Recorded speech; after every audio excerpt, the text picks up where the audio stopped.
ධර්මශාලාවේ ඉන්නවද එක තාත්තා කෙනෙක්? ඉන්නවද කොහේ හරි? ඇතුලේ මේ පොඩි දරුවෝ ටික හරි පිරිමි පරාණ ටිකක් හිටපු එක හොඳයි. හොඳයි. නැත්තම් මං විතරක් මේකේ තනියම. ඉන්නවද එක තාත්තා කෙනෙක් ධර්මශාලාවේ? නෑ. බලන්න මුස්ලිම් මිනිස්සු සතියේ දවසක් වෙන් කරගෙන පල්ලි යනවද නැද්ද? මුස්ලිම් මිනිස්සු පල්ලි යනවා සතියේ දවසක්. තියෙන සේරම වැඩ ටික නවත්තලා දාලා අර කඩකාමර සේරම වහලා දාලා මුස්ලිම් ටවුන් එකකට බහැලා බලන්න. ඒ පල්ලි යන දවසට එක මිනිස්සෙක්වත් නැහැ. සේරම කඩ ටික වහලා. සතියට සැරයක්. ක්‍රිස්තියානි මිනිස්සු පල්ලියට යනවා. ඒවට ભેද නැහැ. හැබැයි පෝයකටවත් පන්සලකට එන්න බැරි පිරිසක් ඉන්නේ කොහෙද? මේ බෞද්ධයෝ.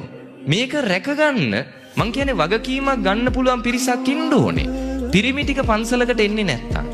පිරිමි ටිකට මේකේ වගකීමක් ගන්න බැරිලා. හිතන්න පන්සලක දැන් තියෙන සමිති මොනවද? තියෙන හරියක් තියෙන කුලගණ සමිති. ඇයි ඒ? ඇයි කුලගණ සමිති හදලා තියෙන්නේ? තාත්තලෙන්නේ නැහනේ. මං කියන්නේ මේක රැකගන්න.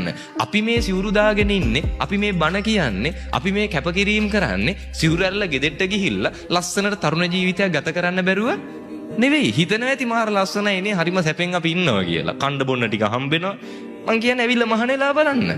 අපි කෑවත් බැනුම් අහන්න ඕනේ. නොකා හිටියත් බැනුම් අහන්න ඕනේ. පයින් ගියත් බැනුම් අහන්න ඕනේ. වාහනයක ගියත් බැනුම් අහන්න ඕනේ. බස් එකක නැග්ගත් බැනුම් අහන්න ඕනේ.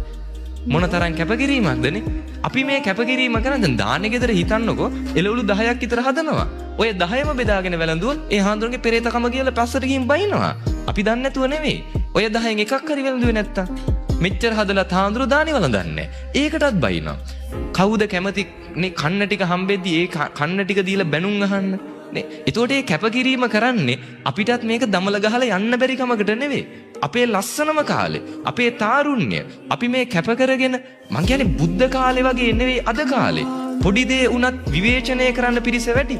අද මේ පන්සලේ ගමේ දායකයෝ ටික හොයාගන්න අමාරු වුණාට, අද මේ ගමේ පන්සලේ පිරිමි ටික හොයාගන්න බැරි වුණාට, පොඩි හාමුදුරුවෝ බලන තරුණ හාමුදුරු කෙනෙක්.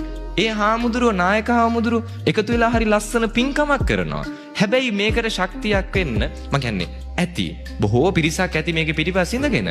නමුත් පින්කමක ඉස්සරහට එන්න මේකට ශක්තියක් වෙන්න පිරිමි නැති වුණාට පාන්දර 12ට හරි කමක් නැහැ. ගමේ පන්සලේ හාමුදුරුවෝ මොකක් හරි වැරද්දක් කළා තිබ්බොත් පන්සලෙන් පන්නන්න ওই සෙට් එකේ ඉද නැද්ද? සරංචීත කරේ තියාගෙනේ. අද මෙතෙන්ට නැති දායක සභාවේ වැඩිම පිරිස හාමුදුරුවෝ පන්නන්න ඕනේ වෙච්ච දවසක එදාට පන්සලට. මතක තියාගන්න ලංකාවේ ඉන්නේ කිසිම කමකට නැති ආත්මාර්ථකාමී කිසිම හැඟීමක් නැති බෞද්ධයෝ. පන්නන්න ඉන්න ඕනේ තරම්. මේවා අවුල් කරන්න ඉන්න ඕනේ තරම්. මේවට චෝදනා කරන්න දොස් කියන්න ඉන්න ඕනේ තරම්. කොහෙද ඉන්නේ මේක රැකගන්න? අපි කැප වෙන්න ඕනේ මේ සම්බුද්ධ ශාසනය රැකගන්න.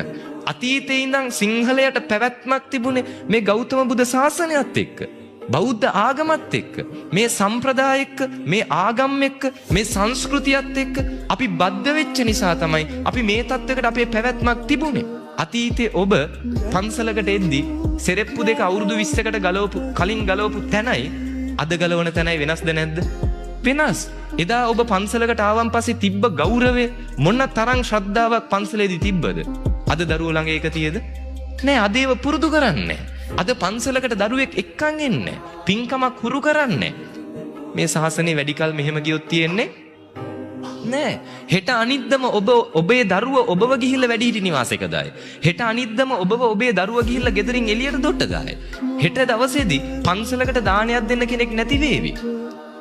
මේ ශාසනය වැඩි කල තියෙන එක නෑ. මේක රැක ගන්න ඕනේ අපි. මේක පරිස්සම් කර ගන්න ඕනේ අපි. ඒකට හැඟීමක් තියෙන්න ඕනේ අපිට. ඒ හැඟීම අපිට නැත්තම් මං කියන්නේ කමන්නේ. මේක වැඩක් නැත්තම් නේ මේක දමල ගහලා අයින් කරන්න කියලා හිතනවනම් කමක් නැහැ. හැබැයි අනාගතයේ අපේ දරුවන්ට මේ වටින දේවල් නැති වේවි.